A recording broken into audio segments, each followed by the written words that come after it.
the most magnificent golden age in history, bled to death in a single winter. Every sprawling human civilization eventually reaches a fatal moment of absolute imperial pride. The supreme rulers of the earth assume their exquisite peace is an eternal necessity. They believe that boundless wealth can permanently purchase their security against the ravages of time. But absolute sovereign power naturally breeds a dangerous, deeply comforting blindness. To sustain their supreme comfort, they quietly outsource the burden of extreme physical violence.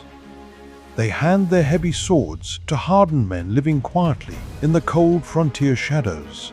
In the freezing winter of the year 755, the absolute center of the world suffered an agonizing betrayal. A highly polished imperial machine was violently torn apart from deep within its core. It was not crushed by a foreign army invading from the distant outside. It was systematically devoured by the very border legions it had fed to protect its frontiers. This history exposes the lethal civilizational paradox of outsourced military power, and it proves that a state that surrenders its sword will eventually have its own throat cut. Chapter 1. The Last Lanterns of Chang'an. The freezing winter winds sweep mercilessly down from the desolate northern steppes. But inside the luxurious halls of the Grand Huaqing Palace, the air is thick with warmth. Heavy steam rises gracefully from the smooth carved jade stones of the imperial hot springs. The aging Emperor Xuanzong sits quietly in the soft light, surrounded by painted silk screens. Beside him rests Yang Guifei, the legendary royal concubine, whose absolute beauty commands the realm. Highly skilled court musicians play delicate meditative melodies on imported pearwood lutes. The scented air vibrates with an intoxicating atmosphere of absolute aesthetic harmony. Rare, fragile lychee fruits rest upon polished golden plates, tempting the imperial palate. They were brought by fast relay horses, galloping directly from the deep tropical south. The imperial court is completely consumed by its own exquisite artistic refinement. They trust deeply in the enduring physical permanence of their magnificent floating world. To these cultured aristocrats, the harsh physical reality of the frontier feels irrelevant. They measure sovereign power in elegant lines of poetry and flawless brushstrokes of ink. The massive stone halls glow softly beneath the light of thousands of paper lanterns. Courtiers drift through the corridors wearing sweeping robes of incredibly fine purple silk. They murmur soft flatteries, completely insulated from the raw, brutal grammar of the earth. The entire state apparatus operates to serve this singular, highly concentrated theater of pleasure. But outside the guarded palace gates, the heavy silence of the winter night is suddenly broken. The frantic, rhythmic pounding of iron-shod horse hooves echoes along the frozen paving stones. An exhausted imperial courier nearly collapses as he dismounts, clutching a sealed leather dispatch. His breath forms thick white clouds in the freezing air as he delivers a bloody reality. The massive military command of Fanyang has risen in absolute, highly organized rebellion. The illusion of the Great Peace is shattered completely in a single heartbeat. The warm, scented steam of Huaqing suddenly feels incredibly cold against the royal skin.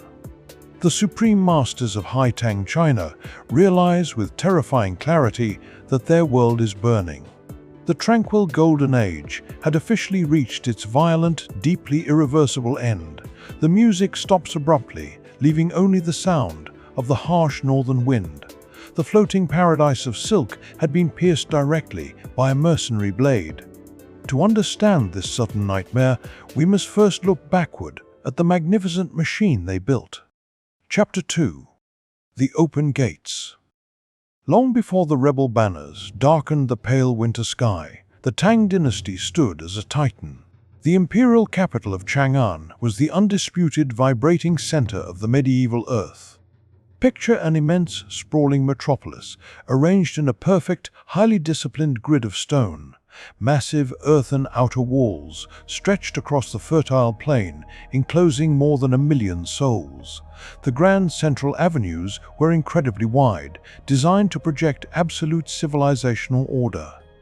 Through the towering western gates flowed the accumulated wealth of the vast Silk Road network. Sogdian merchants leading pack camels walked alongside Persian diplomats and robed Buddhist monks. The sprawling western market vibrated with the rich scents of imported frankincense and crushed spices.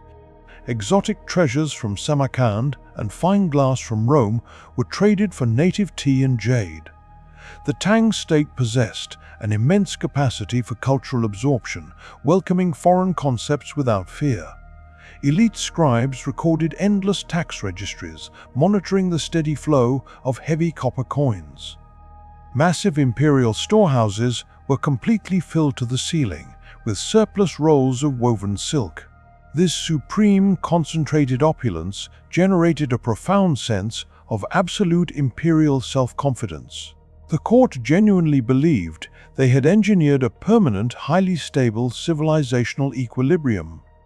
They viewed distant foreign nations as subordinate members of a grand, divinely ordered cosmic hierarchy. The visual world of the city was a stunning display of architectural majesty. Towering wooden pagodas reached toward the clouds, casting long shadows over tiled roofs. Canals carried clean water directly through the bustling, highly organized residential districts. The citizens lived in complete security, protected by the heavy authority of imperial law. But immense material wealth frequently conceals deep, invisible layers of structural decay. The ruling urban elite, living inside their pristine stone neighborhoods, slowly lost touch with the earth. They came to view military service as a crude, unsophisticated burden beneath the dignity of cultured men. The traditional native peasant militias that had originally forged the empire slowly dissolved into dust. The vibrant cosmopolitan metropolis had become a magnificent but soft heart, completely exposed to shock. It relied entirely for its physical survival on an incredibly distant, heavily armed border shield. And that outer defensive shield was growing dangerously heavy and highly autonomous. The central court was carelessly feeding a beast that lived out in the cold.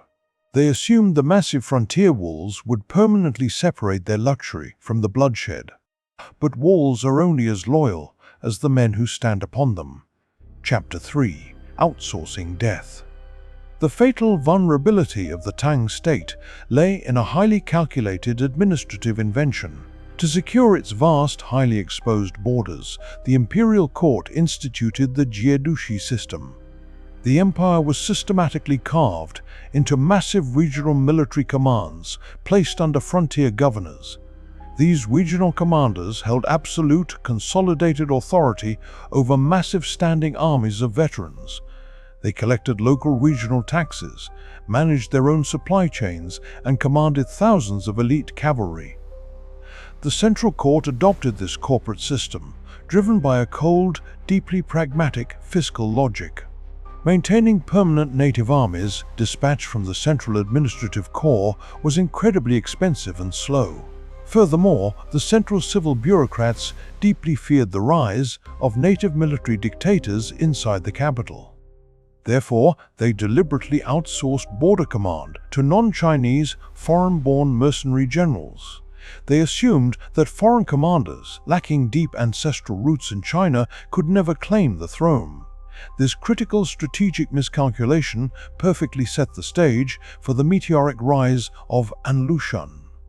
An Lushan was a ruthless commander of mixed Sogdian and Turkic bloodlines born in the rugged steppes. He possessed an incredible, highly dangerous blend of martial ferocity and supreme political charm. Through calculated court flattery and massive bribes, he gained the absolute trust of Emperor Xuanzong. He masterfully played the deceptive role of a simple, fiercely loyal concubine's adopted barbarian son. The refined court laughed openly at his immense physical weight, completely blind to his calculating genius. Slowly, An Lushan accumulated absolute control over three massive northeastern frontier commands simultaneously. He directly commanded more than 100,000 heavily armed professional combat veterans. These men were hardened to steel by years of brutal warfare against fierce nomadic tribes. They wore heavy overlapping iron-scale armor designed to absorb the kinetic shock of continuous battle. They owed their absolute loyalty not to the distant emperor, but directly to their generous general. An Lushan controlled the promotion registries, rewarding his officers with captured plunder and silver ingots. Meanwhile, the Central Imperial Guards, stationed inside the walls of Chang'an, had become ceremonial ghosts. They wore exquisite silk uniforms, but had not swung a heavy blade in anger for a generation. The sovereign state had constructed a terrifying military monster on its distant northern periphery. They had concentrated the ultimate kinetic force of the empire into a single ambitious hand. The central administration was completely blinded by its own sophisticated bureaucratic arrogance. They believed written contracts and official titles could bind the raw ambition of a warlord, and the thin administrative leash holding that lethal beast was about to snap completely. Chapter 4. The Drums of Fanyang. In the bitter, freezing cold of December 755, the deep internal rot finally broke into open violence. At the northern military base of Fanyang, An Lushan ordered the heavy war drums to beat. He publicly claimed to possess a secret imperial decree ordering him to march south to clean the court. His true, unyielding objective was the absolute physical overthrow of the sovereign Tang state. 150,000 seasoned border troops immediately marched out into the freezing winds. Picture massive, highly disciplined columns of armored infantry supported by elite Turkic cavalry. They moved with a relentless, terrifying speed that completely stunned the Central Imperial administration. The frozen ground shook violently beneath the weight of ironclad horses and heavy baggage trains. Crossing the wide, frozen Yellow River, the rebel war machine advanced like an unstoppable avalanche. Black rebel banners, marked with stark white characters, snapped fiercely in the winter storm. The local provincial defenses, manned by soft local peasant militias, simply melted away in sheer terror. Unprepared magistrates surrendered their walled cities, while loyal officials were systematically butchered in the streets. The rebel advance displayed a level of operational coordination that native forces could not match. They seized regional grain stores, utilizing captured relay stations to maintain absolute momentum. Vital intelligence traveled painfully slowly, reaching the imperial court through panicked, contradictory dispatches. Inside the grand halls of the Great Palace, the initial reaction was one of absolute, paralyzing disbelief. Emperor Xuanzong stubbornly refused to believe that his favored general had turned his blades against him. Corrupt central court officials, led by the arrogant Chancellor Yang Guozhong, actively downplayed the lethal threat. They confidently insisted that the crude rebellion would be easily crushed within a matter of days. But the rebel vanguard units continued to violently devour the map, moving closer to the heartland. The central administrative machine was completely paralyzed by internal intrigue and sheer institutional rot. The cultured masters of the floating world had forgotten the raw, brutal grammar of physical violence. They attempted to issue written decrees to halt an advancing wall of mercenary iron. The absolute kinetic reality of the frontier had come home to collect its bloody debt. They were about to receive a deeply agonizing education written in sovereign blood. Chapter 5. Blood on the Silk. Within mere weeks of crossing the river, the secondary capital of Luoyang fell completely to the rebels. The desperate imperial forces attempted to hold the vital, incredibly narrow mountain pass of Tongguan. Tongguan was the ultimate natural choke point, standing directly between the rebel machine and Chang'an. Protected by soaring stone cliffs and deep ravines, a small, disciplined force could hold it indefinitely. But the isolated court in Chang'an, driven by blind panic and suspicion, made a fatal strategic blunder. They forced their experienced field commander to abandon the secure heights and march out to attack. The remaining imperial army marched directly into a devastating, highly coordinated rebel ambush. Tens of thousands of loyal Tang soldiers were slaughtered in the narrow defiles, their blood freezing on the rocks. The vital strategic door was blown wide open, leaving the highway to Chang'an completely undefended. Zoom in closely on the dark, chaotic night of July 14, 756. Heavy summer rain mixed with lowest dust turns the earth into a thick, suffocating grey mud. Emperor Xuanzong abandons his grand capital, slipping quietly through the western gates before the dawn. The magnificent imperial procession is reduced to a miserable, exhausted column of wet silk and rusted iron. Rusted iron-scale armor, oar by oar, drips continuously with cold, relentless rain. Horses sink deep into the treacherous mud, their hooves struggling to find solid ground.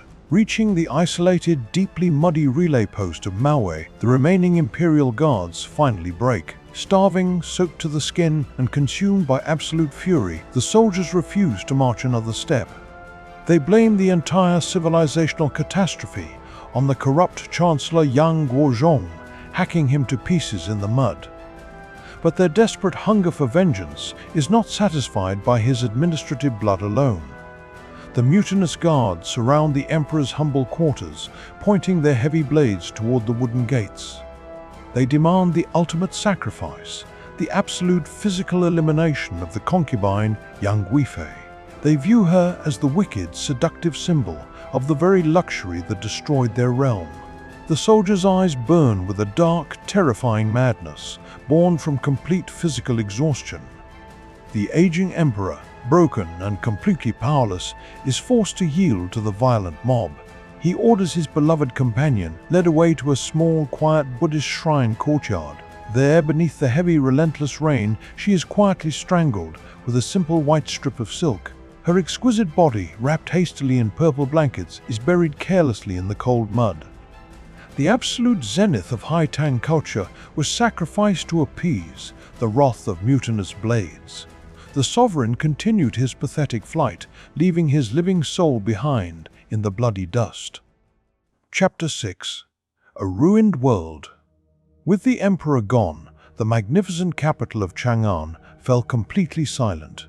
The rebel war machine poured through the open gates, unleashing a highly systematic nightmare. The absolute center of global civilization was transformed into an immense, smoking slaughterhouse. Elite rebel cavalrymen plundered the grand palaces, stripping glowing gold leaf from the soaring pillars. Massive imperial libraries containing centuries of accumulated human knowledge were burned to fine ash. Priceless administrative archives and tax registries were used to fuel simple soldiers' campfires. The wide, highly disciplined avenues were suddenly lined with rotting, unburied human corpses. Ancient aristocratic families were hunted down, their accumulated wealth seized by rough border mercenaries. Palace women were dragged violently from their chambers, their jade ornaments scattered across the broken stones. The pristine, water-fed canals ran thick with dark red blood, clogging the stone locks. We possess an incredibly rare, deeply agonizing micro-perspective of this fallen world. It survives in the immortal lines of the great poet Du Fu, trapped inside the occupied city. The state is broken, hills and streams remain, city spring brings deep grass and trees. Feeling the times, flowers draw tears, hating separation, birds alarm the heart. Du Fu walked through the ruined streets, witnessing the absolute degradation of his civilization.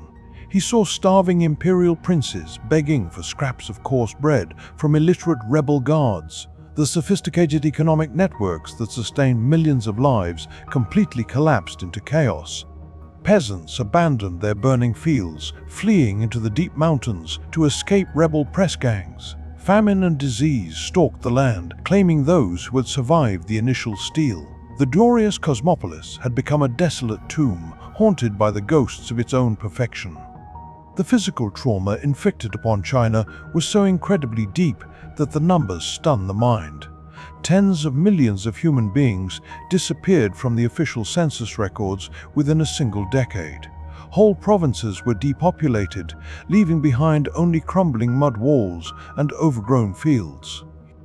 The highly complex global trading hub was permanently disconnected from the wider world. The illusion of the Great Peace had been replaced by an era of absolute devastation. Chapter 7: The Mercenary Rescue. In the dark depths of this crisis, the surviving imperial court made a deeply tragic decision. The Crown Prince Suzong claimed the throne in the northwest, rallying the remaining loyalist forces. But the native Tang armies were simply too weak to break the rebel grip on the capitals. Survival required the immediate acquisition of overwhelming, brutal kinetic power.